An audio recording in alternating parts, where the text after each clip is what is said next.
and congratulations. You've obtained the lucrative job of Scout for the Class 9-6 spacecraft Icarus. They're depending on you to locate safe areas full of valuable materials to scrap. It's a rewarding but physically demanding job, so let's begin with a quick health assessment before you begin your training.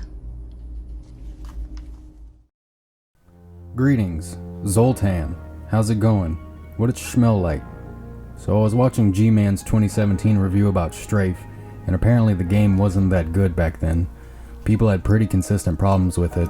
The procedurally generated rooms were too repetitive, the enemy AI bus length was too short, and buggy movement made the gameplay seem sluggish and unfair. The limited weapon variety or perceived weapon blandness made players want to quit the game and do something else, like play a better game. I thought that was weird because I played it in 2023 and found it to be pretty fun. I was flung into an existential crisis. Do I have bad taste? Yes.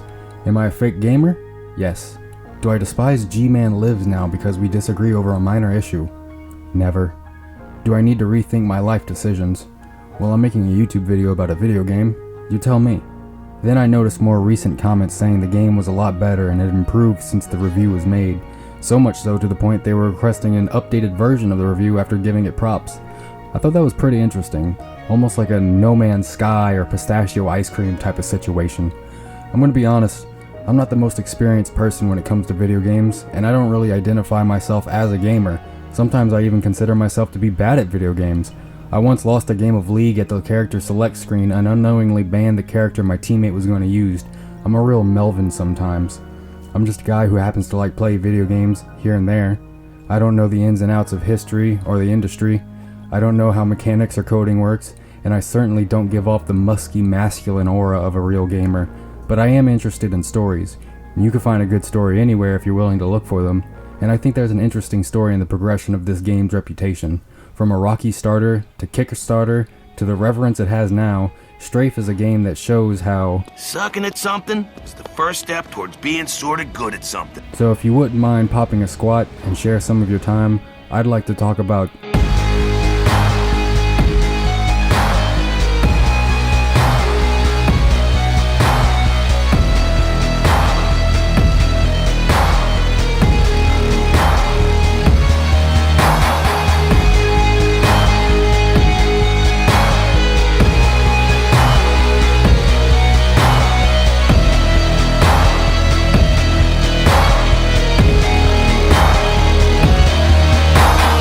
parentheses, don't actually say Strafe. This is where you put a title card. Oh shit. Cut. Well, howdy. How are you? How's your mama and them? You still living on Mickasaw Road? Nice. That's good to hear. Welcome to Strafe, spelled in anger caps, a first-person shooter that puts you in the role of the first person, 'cause you're number one. I love you. What? What did I... Did I say it too soon? Oh god, I said it too soon! Oh god, I f***ed it up! So like, what is Strafe? Like, what is it? Scrapping. It's a real man's job, full of danger and hard work, but someone's gotta do it. And that someone is you, the Strafe Samaritan, or Strafe guy, Strafe dude, I don't know, I don't care. Your humble scout ship has been recruited to join the massive spacecraft Icarus.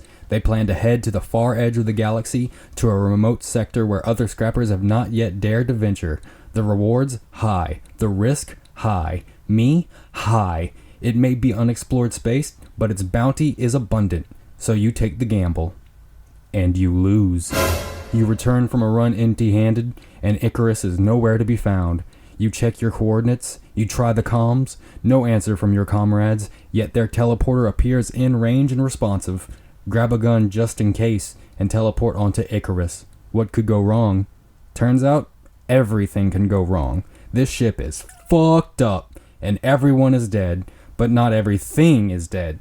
It's up to you to fight through the horrors of this ship, the world beyond it, and finally gather all the Infinity Stones to finally defeat the dreaded Thanos and bring half the universe back to life. The Skeleton. Strafe is a first-person shooter roguelite that puts you in the space boots of the Strafe Samaritan. I don't know if you have a real name in the game. There are 4 stages containing 2 or 3 levels each, all semi-procedurally generated. When you load into a zone, the map is generated by pulling a set of rooms from a pool and arranging them randomly. The enemies, upgrades, and merchants and other assets are also randomized and placed within the zone. Upon death, upgrades will be lost and levels will be rearranged once more, but the player may be able to access teleports to unlocked stages from the hub spacecraft. The 4th stage features an additional boss level that is not procedurally generated or circumcised in the canon. From the hub spacecraft, you can choose a primary weapon at the beginning of each run from a shotgun, a machine gun, or a railgun, each having a primary and secondary fire method, with power-up items and booths allowing you to kill with greater ease. There are more weapons that you can pick up from dead enemies throughout the levels, though they have a very limited ammo and will be dropped or broken over an enemy's head after you mollywop them when you run out of ammo and turn the ranged weapon into a melee weapon. There are merchant stations that sell ammo, armor, health, and pack-a-punch for major weapon gains. I like the homing bullets. Future Simon here, just wanting to point out that this robot does the Macarena and another robot does the robot when they upgrade your guns. I thought that was pretty funny. So cute.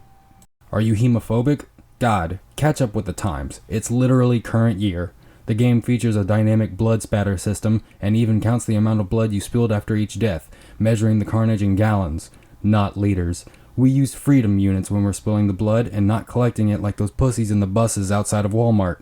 Environmental effects such as acid and fire appearing from enemies or destruction of objects are a further obstacle and add more tension to where you can position yourself, and adds another layer to movement during a fight, where damaging pools of acid can be nullified by covering it in the blood of your enemies. Ironically, the way you're supposed to dilute acid is by adding acid to the water, not the other way around. But these are dangerous situations, and we are dangerous people, especially Jared.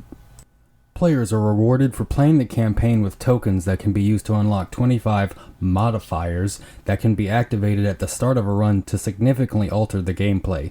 For example, by replacing all weapons in the game with rocket launchers, or by scrambling the placement of enemy types outside of their usual stages. In addition to the main campaign, there are alternate game modes: Murder Zone, which is a survival mode, Strafe Zone, Daily Skill Challenge, and Speed Zone, weekly speed challenges. Strafe's early days were very boastful, but attentive. Through the entire development process, it's clear the people making this game were very passionate, not just about their own game, but about gaming and specifically 90s FPS games. There are references to Doom, Quake, Wolfenstein, Duke Nukem, even Chex Quest. You know, the modded version of Doom that came in boxes of Chex cereal in the 90s? You know, the cereal shooter. Style and sound. Strafe is stylized and inspired by the shooters of the 90s, like Quake and Doom. And while it can be said that the sci-fi shooter genre is oversaturated, Strafe manages to stand out with a look and sound all its own. From the weapons, to the enemies, to the sound design, to the Hugo Boss uniforms, it really sells its own style that can't be mistaken for anything other than Strafe. The variety of enemies makes each encounter unique with varying levels of difficulty that, if you aren't quick on my feet, vicious, nimble, and fucking tired of repeating myself, you'll be seeing that end screen before you can say. There's one enemy I despise that it's like an alien vent that spits out little spores that chase you and explode when they touch you, kind of like with me and women. And when you shoot them, they die while spitting damaging acid and the game's currency used for upgrades and armor, also like me with women. So you have this fucking pool of harmful acid with money in it, tempting you, mocking you. So what do? You dilute the acid. Glad I listened in chemistry class. Many of the enemies you'll encounter have a Dead Space necromorph vibe to them, not in their design, but rather the corrupted form of previous employees and people turned into zombie-like versions of themselves, getting all aggro and schlumped at the same time like they just got a Xanax and Adderall prescription. The basic enemy is the glutton, and he wants you to catch those hands. Then you have the stalker, who Naruto runs through the levels, trying to catch you off guard and hit their Kancho no Jutsu. Turrets are half an insect with the ability to shoot suns at you at an incredibly irritating rate. Globrites are kamikaze jellyfish. Harvesters are dirty little spider bitches that will try to stab you with their knife hands and have no remorse for ending you. The final and only boss of the game is Carl Essence.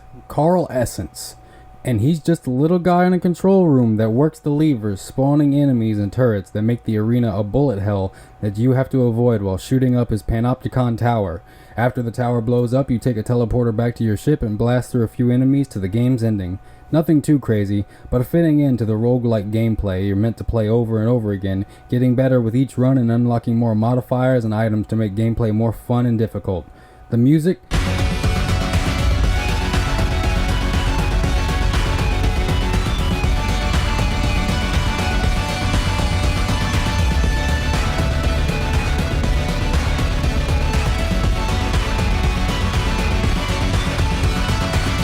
It slaps. That is all. Listen to the OST. It is great. Strafe was originally developed for a while before it was put on Kickstarter, but a majority of its support came from there, so I'll say it started with Kickstarter. Cry about it. Strafe got put on Kickstarter, and as it turns out, the creators of the game really liked its name since the word Strafe appears on the page 97 times. Real Hodor hours. I think the creators had a lot of faith in the quality of this game since the description on its page and future advertisements was the future of video games. The fastest, bloodiest, deadliest, most adjective-abusing, action-packed, roguelike first-person shooter of 1996. That's a tall order since the 90s were a sort of golden age of shooters to a lot of people, and Strafe came out during a renaissance for boomer shooters in the 21st century. In 1996 alone, we got Quake, Duke Nukem 3D, Resident Evil, Descent 2, Tomb Raider, and the greatest boomer shooter of all time, Super Mario 64. Let's go! That's a big roster to put yourself amongst. None of those games were made by people who expected to make some of the greatest games ever. Well, not until it was already considered so. I think arrogance, even in people with genuine talent, is really off-putting to most people. So when someone on the lower end of the social totem pole, like fucking video game nerds, say they are on the way to the Hall of Fame, it puts a sour taste in the mouth. It's not surprising they were so confident though. They have quotes from industry veterans singing major praise for this game, even John Romero himself. Big props from important industry members and... Alright. This overconfidence might have been responsible for the oversight on quality control in the early versions of the game. Remember kids, you might seem Doom in the mirror, but everyone else sees Daikatana. It's like a form of dysmorphia. We do have that confidence to thank for the insane fake old school advertisement they posted on the Kickstarter page that features a teenager playing Strafe on his yellowed CRT monitor computer, and it's so extreme. His younger brother asks to play and he tells him, "No, Timmy, it's too extreme. You'll die." Then proceeds to get knocked the fuck out by a pixelated arm from one of the enemy models. I told you they wanted to catch those hands. The younger brother decides to not heed his brother's warning and, well... Great, big smoking, big, mind-blowing, ultra-real sci-fi action.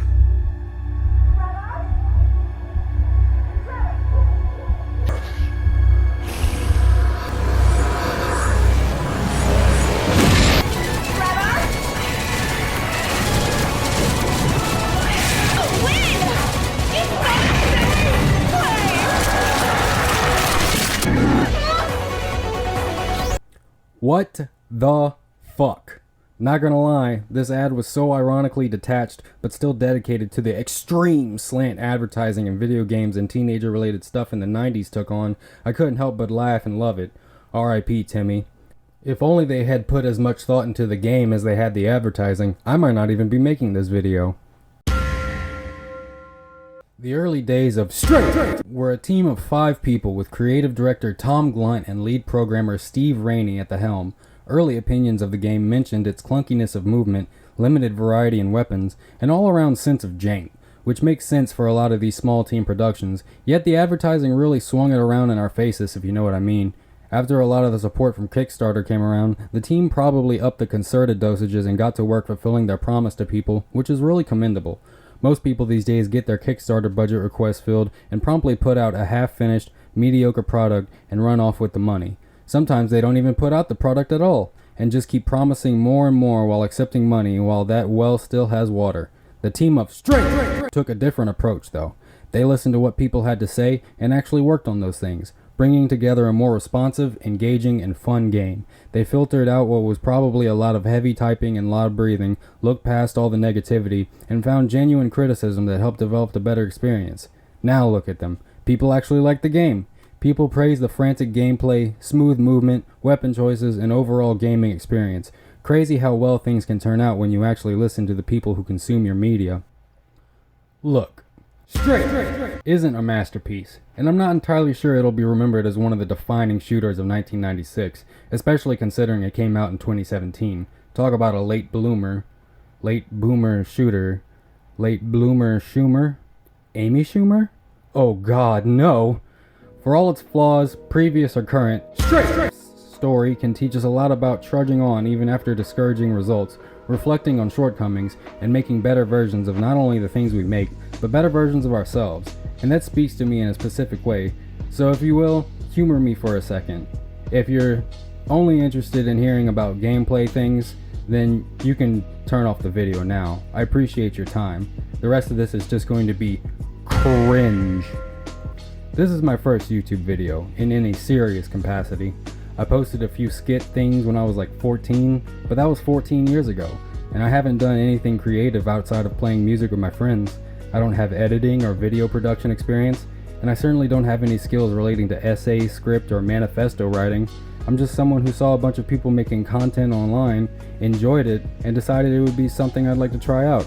I don't think this video will be anything more than my start at something I'm not particularly good at, but I do hope that one day I'll be competent enough to create art that people enjoy the same way I've enjoyed artists that I like. The idea of this being a career is not one many people get to consider, but I've got time and perhaps one day something will come of it. Until then, I want to try doing what I enjoy. And if you take a lesson from my first attempt at creativity on this platform and the work of the team that made STRAFE, I hope it's this. Don't be afraid to try. Don't be afraid to come up short when you do try. And most of all, don't be afraid to try again. At the end of the day, we all want to be better versions of ourselves than the day before, consciously or not, and I think as long as we look to ways that we can improve, even little by little, then we can end each day satisfied with the progress we've made. After all, Sucking at something is the first step towards being sorta good at something. if you made it this far, thank you. Sincerely. I will be making more videos, and probably in the process of making another one as you hear this, so give it some time, and I'll come back with something that's hopefully better than this was. I appreciate your time and any engagement you may give this video, and I'll see you in the next episode. Deuces. Roll the clip!